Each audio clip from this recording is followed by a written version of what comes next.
그러면서 이제 조봉암이라고 하는 스타 정치인이 드디어 탄생을 하게 되는 겁니다.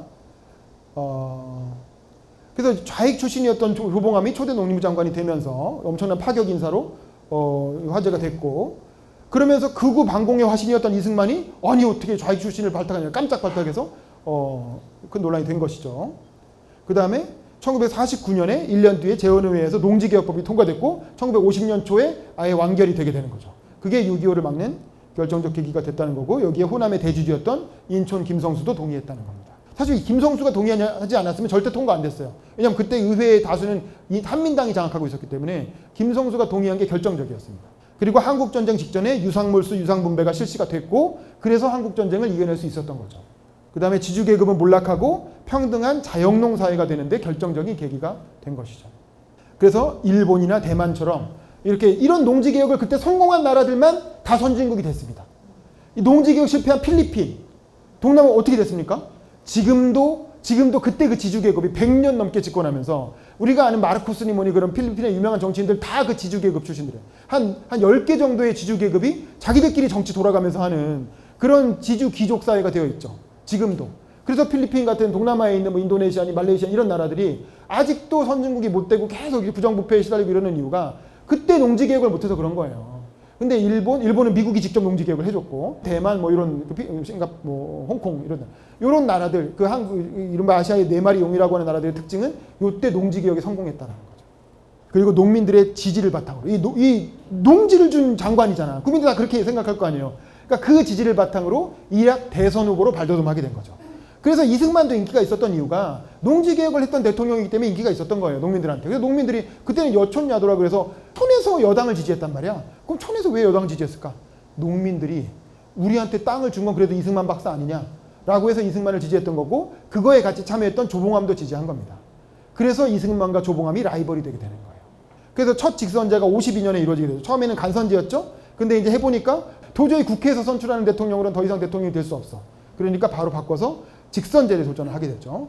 이때 김구, 여운형, 김규식 같은 일제시대를 풍미했던 대정치가들은 이미 다 사라졌죠. 김구 선생, 여운형 선생 암살됐고, 김규식 선생은 북한에 납북돼 버렸죠. 그러면서 그런 대정치가들, 네임들은 거의 이승만과 동급이라고 할 수 있는 동년배 정치인들이 이미 다 사라졌고, 그 다음에 전쟁 중에 하는 선거였기 때문에 52년이니까 전쟁 안 끝났잖아요. 당연히 전쟁 중에 하는 선거면 현직이 유리하죠. 그러니까 이승만이 압도적으로 누가 봐도 이승만이 당선될 거라고 생각한 거야. 그러니까 아무도 출마 자체를 안 하려고 했어. 쫄리니까. 괜히 나발 떨어질 것 같고 욕만 먹을 것 같으니까. 또 이승만한테 찍힐 것 같으니까. 그래서 신익희나 이시영 같은, 이시영은 그 유명한 그 신흥무관학교의 이시영 선생입니다. 그분이 살아계셨어요. 이회영 선생은 돌아가셨고 이시영 선생은 살아계셨는데, 이 이시영 선생이 이승만보다도 나이가 위였는데 이분 부통령 잠깐 하셨죠. 근데 이분도 출마를 거절했어요. 왜냐면 이게 뭐 하나마나 이승만 박사가 되는 선거인데 내가 뭐 왜 나가냐. 아무도 안 나가려고 한 거야. 그러니까 그 2세대보다 한 세대 어렸던 조봉암 선생이 그럼 나라도 출마해야 되겠다라고 해서 대소모로 덜컥 등록을 합니다. 왜냐하면 이게 처음으로 국민들한테 대통령 투표권을 주는 첫 직선제 선거인데, 아니 세상에 단일 선거라는 게 단일 후보라는 게 말이 되느냐. 그래도 국민들한테 선택권은 줘야 되지 않냐. 내가 당연히 안 되겠지만, 떨어질 게 뻔하지만 국민들한테 선택권을 주기 위해서 출마한다. 이러고 출마한 거예요. 젊은 정치인이. 그러니까 이 조봉암이 출마해? 그럼 안 되지. 그러면서 한민당의 후신이었던 민국당에서 그럼 이시영 선생을 다시 또 부추겨. 원래 안 나갔다 그랬는데 이시영 선생 나간다 그랬으면 조봉암 안 나왔을 텐데, 안 나간다 그랬던 이시영 선생을 부추겨갖고 또 출마를 시킵니다. 이시영이, 그러니까 이제 민국당의 조병옥 같은 사람은 조봉암, 그때부터 조봉암 빨갱이라고 공격을 하면서 조봉암이 당선되면 김일성과 타협할 것이다 이러면서 딱 공격을 하고, 그 당시부터 또 좌파라는 공격을 엄청나게 받습니다. 그래서 전체 700만 표 중에서 이승만이 520만 표를 얻어서 무난하게 당선됐죠. 그때 민심이 그랬으니까.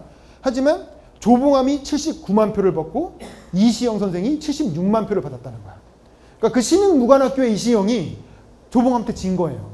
그러니까 이걸 보면 조봉암 선생의 인기가 어느 정도였는지 알 수 있는 거죠. 그러니까 자기보다 나이도 더 많고 독립운동 선배였던 이시영 선생을 꺾고 어쨌든 2등을 한 거예요. 그러면서 국민들이 보기에 대통령 선거 2등이면, 우리도 그렇잖아요. 대통령 선거 2등이면 그 다음에 어떻게 돼요? 대통령 되죠. 그렇죠? 지난번 대선에서 2등했던 사람이 누구였어요? 이재명. 이번에 대통령 됐죠. 그러니까 뭐 그런 거예요. 되게 2등하면 그 다음에 대통령 되거든요.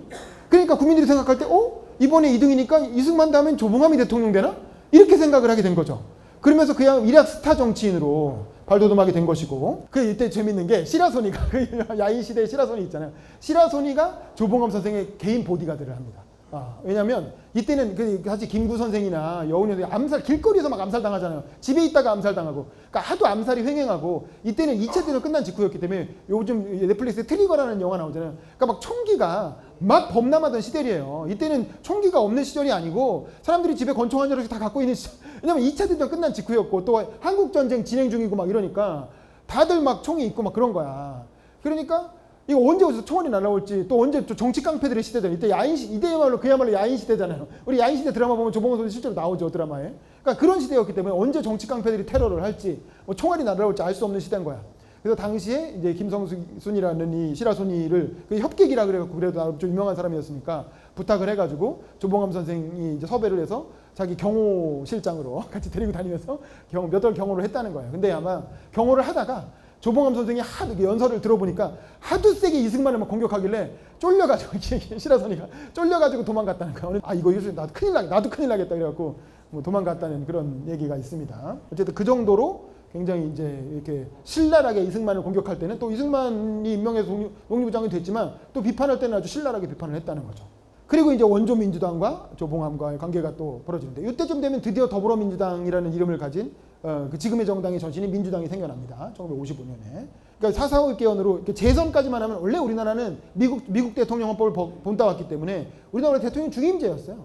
대통령 중임제였는데 재선을 하고 나면 3선을 하고 싶고, 3선을 하고 나면 영구 집권하고 싶고, 이제 이게 기본 공식이잖아요. 그러니까 3선 개헌의 길을 딱 열어버린 거야. 그러니까 이제 56년 대선이 다가오는데 이승만이 또 출마하겠구나라고 하는 걸 이제 야당이 이제 딱 알게 된 거죠. 어떻게 해야 되겠어요? 그러니까 이제는 지난번처럼 그렇게 분열하면 안 돼. 이제는 단일화를 해야 돼. 이때부터 야권 단일화 협상이 또 이제 화제가 되는 거죠. 그러면서 해공 신익희, 인촌 김성수, 그런 그 네임드 민주당의 어떤 리더급 인사들이 합작을 해가지고 여기에 조병옥, 장면, 윤보선, 박순천, 이게 이후에 민주당을 이끌어가는 주요 정치인들이 다 합류를 합니다. 그렇게 해가지고 이승만의 자유당에 맞서서 단일 대우를 구축을 한 게 지금의 더불어민주당의 전신인 민주당. 그때는 그냥 간단하게 민주당이었어요. 민주당이라는 정당을 만들게 되고, 요때 지난 대선에서 2등을 했던 조봉암은 어떻게 할 거냐. 이게 당연히 이슈가 되겠죠. 당연히 국민들은 조봉암이 다음 대통령인가 이렇게 생각하고 있는데 조봉암을 무시할 수가 없잖아요. 그리고 조봉암도 이 민주당에 들어가려고 했어요. 진보당을 처음부터 만들려고 했던 게 아니에요. 민주당에 들어가서 자기도 민주당 정치인이 되려고 했어요. 근데 조봉암을 영입할 것인가를 놓고 민주당 내에서 갈등이 일어납니다. 그 유명한 뿌리 깊은 민주당의 계파 갈등이 이때 처음 생긴 거야. 이때 뭐냐면 민주대동파라고 하는 계파와 자유민주파라고 하는 계파가 생겨나는데, 이게 이제 뭐냐면 조봉암을 영입할 거냐 말 거냐를 놓고 대립을 한 거예요. 그래서 이 한민당이 민국당이 되고 민주당이 된 거죠. 뭐냐면 그 민주대동파는 대동 다 같이 가자 이거지. 조봉암까지 포용해서 누구냐면 해공 신익희나 인촌 김성수, 그러니까 아직 리더들, 제일 나이 많고 조봉암보다 한 세대 위, 이런 사람들은 조봉암이 후배니까 죽산 정도는 우리가 데리고 가야지 이렇게 생각을 한 거예요.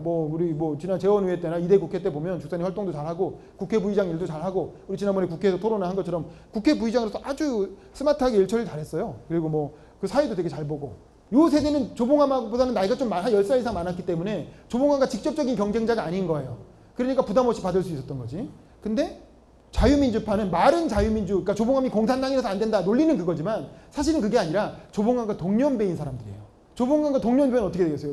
낭산, 김준현, 유석이죠. 유석, 조병옥, 이런 사람들은 조봉암이 들어오면 대통령 못 하겠는 거야. 해공 신익희가 아마 그 당의 다음 대통령 후보인 건 거의 정해져 있는 거였고, 신익희 다음에 누가 대통령 후보 할 거냐, 이게 이제 제일 큰 관심사인데, 조봉암이 들어오면 누가 봐도 조봉암이 할 것 같거든. 그러니까 이 사람들이 여기에 장면도 포함돼요. 그러니까 이건 신파 구파하고 상관없는 거예요. 나중에 이 사람들 자기들끼리 신파 구파로 가려서 또 싸우거든요. 근데 신파 구파하고 아무 상관없이 그냥 조봉암과 동년배인 사람들은 다 조봉암 안 된다는 거야. 왜냐면 조봉암 들어오면 자기 강력한 라이벌이 되고 당내 경쟁자가 될 거니까 절대 안 돼, 이렇게 막은 거죠. 논리는 공산주의자여서 안 된다는 거였어요.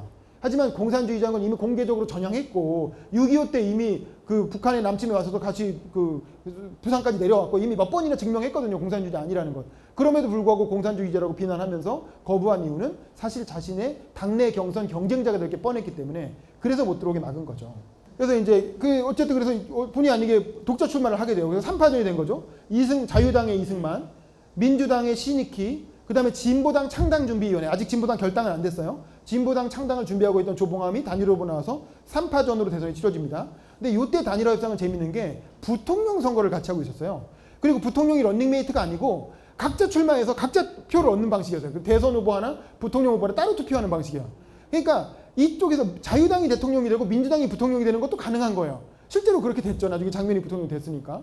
그러니까 이런 선거제도를 갖고 있으니까 단일화 협상이 아주 경우의 수가 굉장히 많아지는 거예요.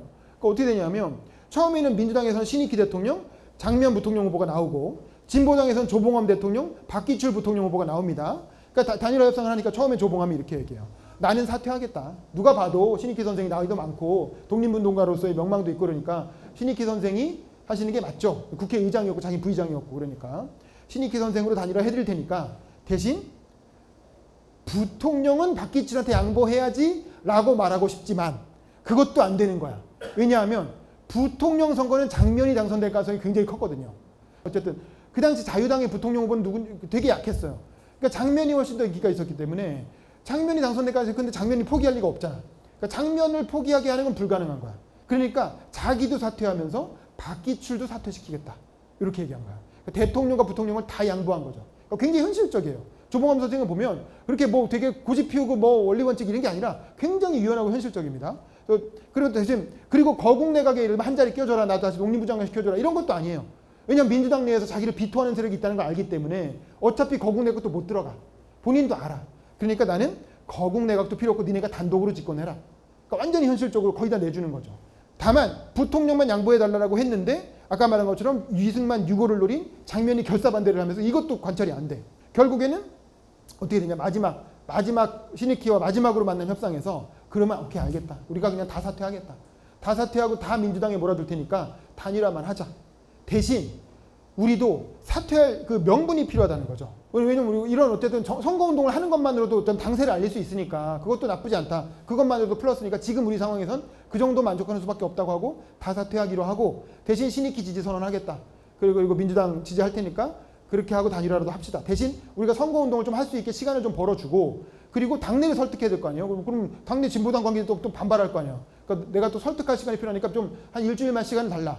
라고 해가지고 그 5월 5일인가요? 어린이날 이렇게 어디 지방에 내려가서 거기서 같이 합동 유세를 하면서 거기서 사퇴 발표를 하기로 약속을 하고 이제 딱 합의를 합니다.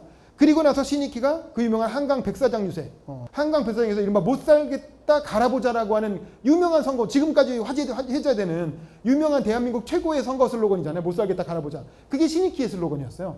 그리고 한강 백사장에서 유세를 했는데 왜냐면 공간 대관이 안 돼. 이승만 정권이라 모든 시설에서 대관을 다 불허해가지고 안 되니까 결국에는 할 수 없이 한강 백사장 공터니까 거기서 유세를 했는데 설마 누가 오겠냐 했는데 무려 30만 명이 서울시의 대부분의 서울시민들이 꾸역꾸역 다 백사장으로 몰려 들어갔고 해공 신익희 선생의 유세를 들은 거예요. 그러면서 이 유세가 데이트를 치면서 야 이거 정권 교체 되는 거 아니야? 해공이 대통령 되는 거 아니야? 이런 분위기가 무르익으면서 거의 이때 56년 선거 때 정권 교체가 될 뻔했습니다. 이때 정권 교체가 됐으면 그 이외에 어떤 비극적인 사일구나 뭐 이런 게 없었겠죠. 근데 이때 이제 해공 선생이 했던 연설 내용이 보면 이런 거예요. 민국이란 뭐냐? 대한민국이잖아요. 우리 대한제국이 아니고 대한민국. 왜 각하라는 말을 그렇게 많이 쓰는지 모르겠어요. 각하는 민주국가에서 할 수 있는 말이 아니에요. 대통령의 유시라는 건 또 뭡니까? 또 대통령이 분부를 했다고 해요. 분부가 뭡니까? 분부. 그러니까 이런 표현들 자체가 다 권위주의적이라 이거지. 그러면서 이제 막 이승만을 공격을 합니다. 이승만 각하 이렇게 부르죠. 그러면 각하라는 건 원래 옛날에 장군을 부르는 말이에요. 장군을 폐하 밑에 각하. 별로 좋은 표현이 아니에요. 또 내가 대통령이 당선되면 우리 전 국민이 주인되며 우리 전국 동포 동지들의 신분권으로 충실하게 일할 작정입니다. 이게 이제 그 당시 해공 선생의 백사장 유세 요지인데 이거 많이 들으면 많이 비슷하잖아요. 이재명 대통령이 하는 말하고 비슷하죠. 그 워딩이 국민의 일꾼이라 대통령은 머슴일 뿐이다. 왕이 아니다. 이게 이재명 대통령 워딩이랑 비슷한 얘기를 이미 그 당시에 했던 거예요. 제가 그 해공이 되는 줄 알았어. 와 분위기도 좋고 나중에 죽산도 나중에 사퇴하고 나면 해공으로 표가 쫙 모이면서 신익희가 대통령 되고 장면이 부통령 되고 민주당으로 정권이 바뀌고 이렇게 될 줄 알았지. 그랬는데 놀랍게도 불운이 겹치게 되죠. 뭡니까? 갑자기 돌아가십니다. 자연사로. 이제 비 내리는 호남선이라고 해서 그 호남에 내려가서 유세를 하기로 거기서 그 해공이랑 조봉암 만나가지고 같이 단일화 선언 발표하고 조봉암 사퇴하고 이렇게 하기로 한 거예요. 5월 5일인가 어린이날 아침인가 그래서 새벽에 이제 이렇게 기차 타고 호남선. 그때 비가 추적추적 내렸다는 거예요. 비 내리는 호남선이라는 노래가 있어요. 비 내리는 호남선. 이거 아닙니다. 그거 남행열차고 비 내리는 호남선이라는 제목의 노래가 따로 있어요. 되게 구슬픈 노래가 따로 있어요. 그래서 그 비 내리는 호남선을 타고 내려가다 말고 왜 이렇게 가슴이 뻐근하지 하면서 돌아가죠. 그냥 이렇게 노인이니까 그 당시엔 노인이고 그런 뭐 응급처치가 안 되는 시절이니까 또 기차 타면 몇 시간 동안 갇혀 있잖아요. 그러니까 응급처치도 안 되고 그래갖고 바로 그냥 기차 타고 내려가다가 심장마비 와서 바로 돌아가십니다. 그러면서 해공 선생이 그냥 유고가 대통령 되기 직전에 선거운동 과정에서 이게 어르신이 좀 무리를 하시니까 심장에 무리가 왔던 거지. 그래서 바로 돌아가시고 놀랍게도 1960년 그 아까 조봉암을 반대해서 못 들어오게 막았던 조병옥이 다음번에 60년 대선 후보로 나왔는데 이분도 마찬가지로 심장병으로 대선 선거운동 중에 돌아가시. 미국으로 수술 받으러 갔다가 수술대 위에서 돌아가시죠. 그러니까 민주당은 두 번이나 대선 후보를 선거운동 과정에서 잃는 이게 암살된 게 아니에요. 자연사한 거예요. 그런 어떤 그 불행을 겪게 됩니다. 조봉암 입장에서는 갑자기 단일 후보가 돼버린 거야. 왜냐면 대선 후보가 돌아가시니까 본의 아니게. 신익희가 서거하면서 조봉암이 갑자기 단일 대안으로 부상하게 되고 민주당 장면 측은 더욱더 조봉암하고 대립각을 세우면서 선거운동을 결국 장면 대통령 당선되죠. 부통령. 그리고 진보당 선거운동 실무자들을 방해하는 게 아주 노골화됩니다. 진보당이 이제 단일 후보가 되니까 그전에는 별로 신경 안 쓰다가 이제 진보당만 남으니까 이제 경찰도 그렇고 뭐 관건 선거 엄청나게 진보당 선거운동원들 막 때리고 정치 깡패들이 막 테러하고 막 이렇게 된 거죠. 그러면서 테러로 막 유임을 뺐고 경찰서장실로 선거운동원 연행하고 막 무자비하게 이제 막 그때는 뭐 관건 선거라는 거는 지금 우리가 생각하는 선거하고 전혀 다른 선거입니다. 이때 이 선거라는 건 선거운동 자체가 목숨 걸고 하는 거였어요. 그래서 괴한한테 납치되고 고문당하고 폭행당하고 실신하고 뭐 이런 일들이 뭐 진보당 청년당원들 수도 없이 그런 일 당했을 거예요. 그리고 진보당의 박기철 부통령 후보는 그러니까 사퇴를 해버리죠. 이게 딱 보니까 조봉암만 나왔으니까 부통령은 사퇴하고 장면한테 부통령은 몰아주고 장면 지지 선언하고 그러니까 민주당은 민주당이 얄미운 게 딱 보니까 조봉암이 대선 후보 되게 생겼거든. 그러니까 자기는 그럼 정권교체 포기 선언을 합니다. 그리고 차라리 신익희 추모표를 찍어달라고 부탁해요. 그러니까 돌아가셨잖아요. 돌아가셨는데 돌아가신 그 선거 용지에 이름이 인쇄되어 있으니까 신익희 추모표를 찍어달라고 선거운동을 하는 거예요. 절대 조봉하면 안 된다는 거죠. 민주당을 보기에는. 왜냐면 조봉암이 대통령 자기들이 기회가 없으니까. 그러면서 부통령 선거에 집중하고 신익희 추모표 찍자는 운동을 하고 조봉암은 그러니까 이게 바로 노골적으로 암살 위협이 막 엄청나게 쏟아지기 시작하는 거야. 여러 정치 깡패들이 서로 죽이겠다고 막 달려들기 시작하니까 이거 안 되겠다. 은거를 합니다. 모든 선거운동 이렇게 중단하고 잠적해요. 그 친구 집에 어디 숨어가지고 선거운동 안 하고 포스터만 붙여놓고 그냥 선거 치릅니다. 그래가지고 결국엔 선거를 치렀는데 결국 이승만이 500만 표를 받긴 했죠. 하지만 지난번에 570만 표가 그랬는데 좀 표가 줄었죠. 그리고 조봉암은 210만 표를 받았어요. 지난번에 79만 표인가 그랬는데 훨씬 늘었죠. 2배 이상 늘었죠. 그리고 추모표, 신익희 추모표가 무려 180만 표가 나왔습니다. 이거 황당한 얘기예요. 사실은 부정선거 아니었으면 조봉암이 이때 뒤집을 수, 이거 두 개 합치고 부정선거 요인 고려하면 이때 뒤집을 수도 있었던 거예요. 그래서 사실은 조봉암이 굉장히 어떤 대통령 당선에 근접하게 갔다가 이런 상황으로 인해서 아깝게 낙선을 또 두 번째 낙선을 하게 됩니다. 이렇게 되니까 이제는 국회의원 선거도 출마 못해요. 국회의원 출마하려고 했더니 막 선관위가 안 받아줘. 선관위가 이제 등록을 안 받아. 뭐 피해 댕기고 뭐 명단 받으면 명단이 중복됐다고 거짓말해가지고 뭐 안 받아주고 반려시키고 이래서 결국 몇 군데를 돌면서 선거 등록을, 왜냐면 전국적인 유명세가 있으니까 몇 군데를 돌면서 등록을 하려고 했는데 그 선관위마다 다 이게 접수를 거부해가지고 결국에 국회의원 출마도 못하고 그냥 이게 야인으로 남게 됩니다. 야인으로 남은 상태에서 진보당 건설에 뛰어들게 되는 거죠.